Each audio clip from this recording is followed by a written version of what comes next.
Hi friends, ಎಲ್ರಿಗೂ ನಮಸ್ಕಾರ. Welcome back to my channel. ನಾನು ಇವತ್ತಿನ ದಿನ ಹೀರೆಕಾಯಿ ಗ್ರೇವಿನ ಯಾವ ರೀತಿ ಡಿಫ್ರೆಂಟಾಗಿ ಹಾಗೆ ಟೇಸ್ಟಿಯಾಗಿ ಅನ್ನದ ಜೊತೆ, ಚಪಾತಿ ಜೊತೆ, ರೋಟಿ ಜೊತೆ ಯಾವ ರೀತಿ ಪ್ರಿಪೇರ್ ಮಾಡ್ಕೊಳ್ಳೋದು ಅಂತ ತೋರಿಸ್ಕೊಡ್ತಾ ಇದ್ದೀನಿ. ವಿಡಿಯೋನ ಸ್ಕಿಪ್ ಮಾಡದೆ ಕೊನೆ ತನಕ ನೋಡಿ. ಹಾಗಾದರೆ ಬನ್ನಿ ಈ ಒಂದು ರೆಸಿಪಿನ ಹೇಗೆ ಮಾಡೋದು ಅಂತ ನೋಡೋಣ. ಅದಕ್ಕಿಂತ ಮುಂಚೆ ಇನ್ನೂ ಯಾರು ನನ್ನ ಚಾನಲ್ನ ಸಬ್ಸ್ಕ್ರೈಬ್ ಮಾಡ್ಕೊಂಡಿಲ್ಲ, ಪ್ಲೀಸ್ ಬೇಗ ಹೋಗಿ ಸಬ್ಸ್ಕ್ರೈಬ್ ಮಾಡ್ಕೊಳ್ಳಿ. ಹಾಗೆ ಪಕ್ಕದಲ್ಲಿರುವಂಥ ಬೆಲ್ಲೈಕನ್ನ ಕ್ಲಿಕ್ ಮಾಡಿ. ಬನ್ನಿ ಫ್ರೆಂಡ್ಸ್, ಹೇಗೆ ಮಾಡೋದು ಅಂತ ನೋಡೋಣ. ಓಕೆ ಫ್ರೆಂಡ್ಸ್, ನಾನಿಲ್ಲಿ ಒಂದು 1/4 kg ಆಗುವಷ್ಟು ಹೀರೆಕಾಯಿನ ಮೇಲ್ಗಡೆ ಸಿಪ್ಪೆ ತೆಗೆದುಬಿಟ್ಟು ಈ ರೀತಿ ಉದ್ದುದ್ದಕ್ಕೆ ಕಟ್ ಮಾಡಿಕೊಂಡು ನೀರಲ್ಲಿ ಒಂದೆರಡು ಟೈಮು ಚೆನ್ನಾಗಿ ತೊಳ್ಕೊಂಡಿದ್ದೀನಿ. ನಂತರ ಸ್ಟವ್ನ ಆನ್ ಮಾಡ್ಕೊಂಡ್ಬಿಟ್ಟು ಒಂದು ಕಡಾಯಿನ ಇಟ್ಕೊಂಡಿದ್ದೀನಿ. ಕಡಾಯಿ ಚೆನ್ನಾಗಿ ಕಾದ ನಂತರ 1 ಟೀ ಸ್ಪೂನಷ್ಟು ಆಯಿಲನ್ನು ಹಾಕ್ಕೊಂಡಿದ್ದೀನಿ. ಹಾಕ್ಕೊಂಡ್ಬಿಟ್ಟು ಒಂದು ಹಿಡಿಯಷ್ಟು, 1 ರಿಂದ 1.5 ಹಿಡಿಯಷ್ಟು ನಾನು ಶೇಂಗಾನ ಹಾಕ್ಕೊಳ್ತಾ ಇದ್ದೀನಿ. ಹಾಕ್ಕೊಂಡ್ಬಿಟ್ಟು ಚೆನ್ನಾಗಿ ಹುರ್ಕೋಬೇಕು.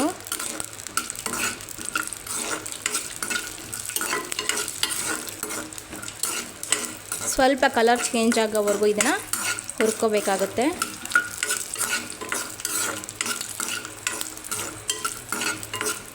ಓಕೆ ಫ್ರೆಂಡ್ಸ್, ಶೇಂಗಾ ಎಲ್ಲ ಚೆನ್ನಾಗಿ ಹುರ್ಕೊಂಡಾಗಿದೆ. ಈಗ ನಾನು 1-2 ಟೊಮ್ಯಾಟೋನ ಸೇರಿಸ್ಕೊತಾ ಇದ್ದೀನಿ.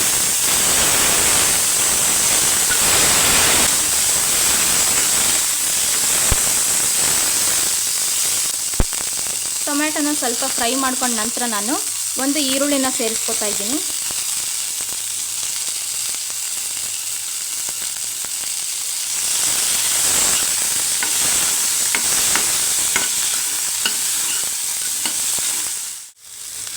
ಹಾಗೆ ಖಾರಕ್ಕೆ ಎಷ್ಟು ಬೇಕೋ ಅಷ್ಟು ನೋಡ್ಕೊಂಡ್ಬಿಟ್ಟು ಹಸಿಮೆಣ್ಸಿನ್ಕಾಯಿನ ಹಾಕ್ಕೊಳ್ಬೇಕು.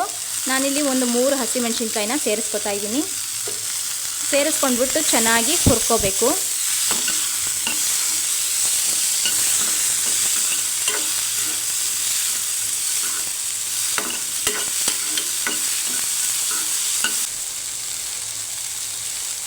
ನಂತರ ನಾನು ಒಂದು ಅರ್ಧ ಟೀ ಸ್ಪೂನಷ್ಟು ಕೊತ್ತಂಬರಿ ಕಾಳನ್ನು ಹಾಕ್ಕೊಳ್ತಾ ಇದ್ದೀನಿ. ಹಾಗೆ ಒಂದು ಅರ್ಧ ಟೀ ಸ್ಪೂನಷ್ಟು ಜೀರಿಗೆ ಹಾಕ್ಕೊಂಡು ಸ್ವಲ್ಪ ಹುರ್ಕೋಬೇಕು.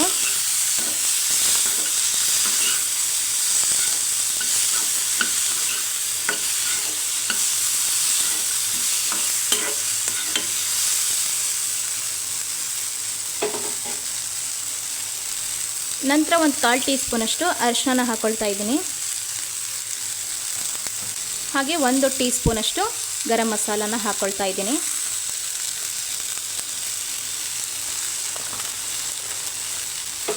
ಹಾಕ್ಕೊಂಡ್ಬಿಟ್ಟು ಊರಿನ ಲೋ ಫ್ಲೇಮಲ್ಲಿ ಇಟ್ಕೊಂಡು ಹಸಿ ಸ್ಮೆಲ್ ಹೋಗೋವರೆಗೂ ಒಂದು ಸ್ವಲ್ಪ ಚೆನ್ನಾಗಿ ಬಾಡಿಸ್ಕೋಬೇಕು.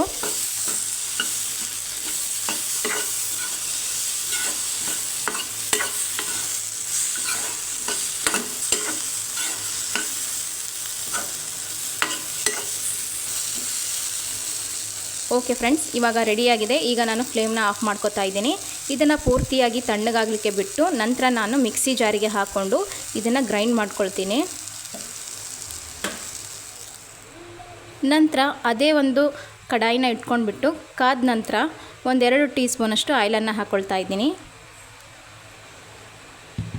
ಆಯಿಲು ಕಾದ ನಂತರ ಒಂದು ಅರ್ಧ ಟೀ ಸ್ಪೂನಷ್ಟು ಸಾಸಿವೆನ ಹಾಕ್ಕೊತಾ ಇದ್ದೀನಿ.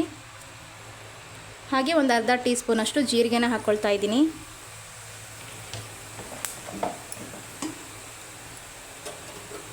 ಸಾಸಿವೆ ಹಾಗೂ ಜೀರಿಗೆ ಸ್ವಲ್ಪ ಚಟಪಟ ಆದಮೇಲೆ ಕಟ್ ಮಾಡಿ ಇಟ್ಕೊಂಡಿರುವಂಥ 1 ಈರುಳ್ಳಿನ ಸೇರಿಸ್ಕೊತಾ ಇದ್ದೀನಿ.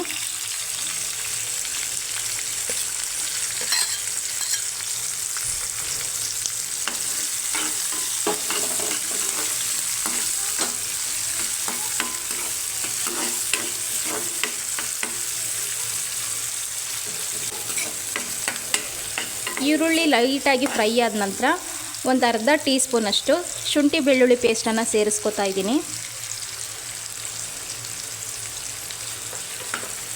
ಸೇರಿಸ್ಕೊಂಡ್ಬಿಟ್ಟು ಇದನ್ನು ಹಸಿ ಸ್ಮೆಲ್ ಹೋಗೋವರೆಗೂ ಚೆನ್ನಾಗಿ ಹುರ್ಕೋಬೇಕು.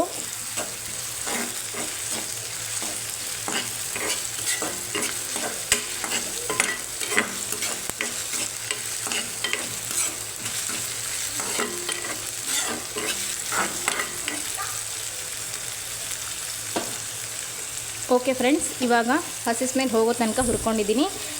ನಂತರ ನಾನು ರುಬ್ಬಿಟ್ಕೊಂಡಿರುವಂಥ ಮಸಾಲೆನ ಸೇರಿಸ್ಕೊತಾ ಇದ್ದೀನಿ.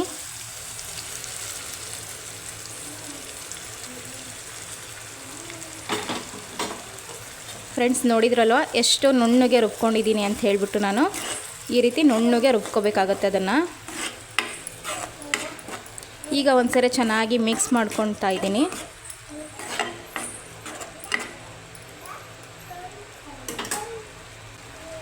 ಮಿಕ್ಸ್ ಮಾಡ್ಕೊಂಡ ನಂತರ ನಾನು ಲಿಡ್ನ ಕ್ಲೋಸ್ ಮಾಡಿಬಿಟ್ಟು ಒಂದು 2 ನಿಮಿಷ ಬೇಯಿಸ್ಕೊತಾ ಇದ್ದೀನಿ.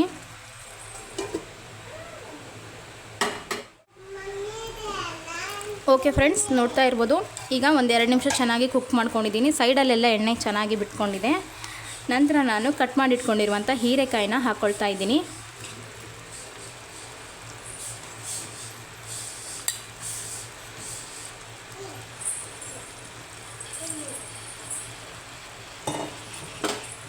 ಹಾಕ್ಕೊಂಡ್ಬಿಟ್ಟು ಚೆನ್ನಾಗಿ ಮಿಕ್ಸ್ ಮಾಡ್ಕೋಬೇಕು.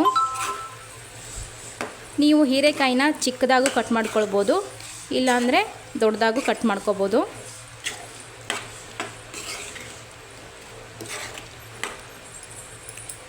ಈಗ ಮಿಕ್ಸ್ ಮಾಡ್ಕೊಂಡ ನಂತರ ನಾನು ಮಿಕ್ಸಿ ಜಾರ್ಗೆ ಸ್ವಲ್ಪ ನೀರನ್ನು ಹಾಕ್ಕೊಂಡ್ಬಿಟ್ಟು ಸೇರಿಸ್ಕೊಳ್ತಾ ಇದ್ದೀನಿ.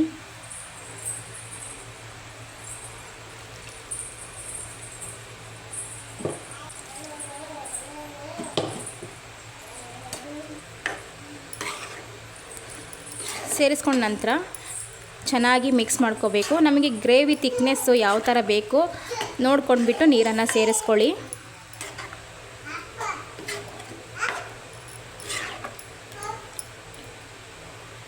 ಓಕೆ ಫ್ರೆಂಡ್ಸ್, ನಾನಿಲ್ಲಿ ಇನ್ನೊಂದು ಸ್ವಲ್ಪ ನೀರನ್ನು ಸೇರಿಸ್ಕೊಳ್ತಾ ಇದ್ದೀನಿ. ಸೇರಿಸ್ಕೊಂಡ್ಬಿಟ್ಟು ನಂತರ ರುಚಿಗೆ ತಕ್ಕಷ್ಟು ಉಪ್ಪನ್ನು ಹಾಕೋತಾ ಇದ್ದೀನಿ.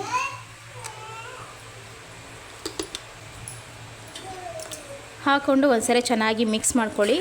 ಮಿಕ್ಸ್ ಮಾಡ್ಕೊಂಡ್ಬಿಟ್ಟು ಒಂದು ಲಿಡ್ನ ಕ್ಲೋಸ್ ಮಾಡಿಬಿಟ್ಟು ಹೀರೆಕಾಯಿ ಚೆನ್ನಾಗಿ ಬೇಯೋ ತನಕ, ಮೆತ್ತಗೆ ಬೇಯೋ ತನಕ ಇದನ್ನು ಕುದಿಸ್ಕೋಬೇಕು. ಹಾಗೆ ಫ್ರೆಂಡ್ಸ್, ಈ ಒಂದು ರೆಸಿಪಿನ ನೀವು ರೈಸ್ ಜೊತೆ ಸರ್ವ್ ಮಾಡ್ಕೊಳ್ಬೋದು, ಚಪಾತಿ ಜೊತೆಗಂತೂ ತುಂಬಾ ಟೇಸ್ಟಿಯಾಗಿರುತ್ತೆ. ನೀವು ಕೂಡ ಈ ಒಂದು ರೆಸಿಪಿನ ಟ್ರೈ ಮಾಡಿ ಹೇಗೆ ಬಂದಿದೆ ಅಂತ ಕಮೆಂಟ್ ಮಾಡಿ ತಿಳಿಸಿ. ತುಂಬಾ ರುಚಿಯಾಗಿರುತ್ತೆ. ಪದೇ ಪದೇ ಇದೇ ಥರ ನಿಮಗೆ ಪಲ್ಯ ಮಾಡಿಕೊಂಡು ಬೇಜಾರಾಗಿದ್ದರೆ ಹೀರೆಕಾಯಿನ ಈ ರೀತಿ ಒಂದ್ಸರಿ ಗ್ರೇವಿ ಮಾಡ್ಕೊಂಡು ನೋಡಿ, ತುಂಬಾ ರುಚಿಯಾಗಿರುತ್ತೆ. ಹಾಗೆ ಫ್ರೆಂಡ್ಸ್, ನನ್ನ ವೀಡಿಯೋಸು ಹಾಗೆ ರೆಸಿಪೀಸ್ ನಿಮಗೆ ಇಷ್ಟ ಆಗಿದ್ದರೆ ಪ್ಲೀಸ್ ಲೈಕ್ ಮಾಡಿ, ಶೇರ್ ಮಾಡಿ, ಕಮೆಂಟ್ ಮಾಡಿ, ಹಾಗೆ ಸಬ್ಸ್ಕ್ರೈಬ್ ಮಾಡಿಕೊಂಡು ಸಪೋರ್ಟ್ ಮಾಡಿ. ಓಕೆ ಫ್ರೆಂಡ್ಸ್, ಇದನ್ನು ಚೆನ್ನಾಗಿ ಮಿಕ್ಸ್ ಮಾಡ್ಕೊಂಡಾಗಿದೆ. ನಂತರ ನಾನು ಲಿಡ್ನ ಕ್ಲೋಸ್ ಮಾಡಿಬಿಟ್ಟು ಹೀರೆಕಾಯಿ ಚೆನ್ನಾಗಿ ಬೇಯೋ ತನಕ ಕುದಿಸ್ಕೊತಾ ಇದ್ದೀನಿ.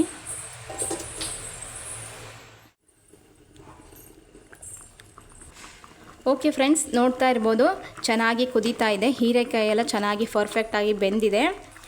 ಇಷ್ಟೇ ಫ್ರೆಂಡ್ಸ್, ಈ ಒಂದು ರೆಸಿಪಿ ತುಂಬಾ ಈಸಿಯಾಗಿ ಹಾಗೆ ಟೇಸ್ಟಿಯಾಗಿ ಮಾಡ್ಕೊಳ್ಬೋದು. ನೋಡಿದ್ರಲ್ವ ಫ್ರೆಂಡ್ಸ್, ಈ ಒಂದು ರೆಸಿಪಿ ಇಷ್ಟ ಆಗಿದರೆ ಪ್ಲೀಸ್ ಲೈಕ್ ಕೊಡೋದನ್ನು ಮರಿಬೇಡಿ.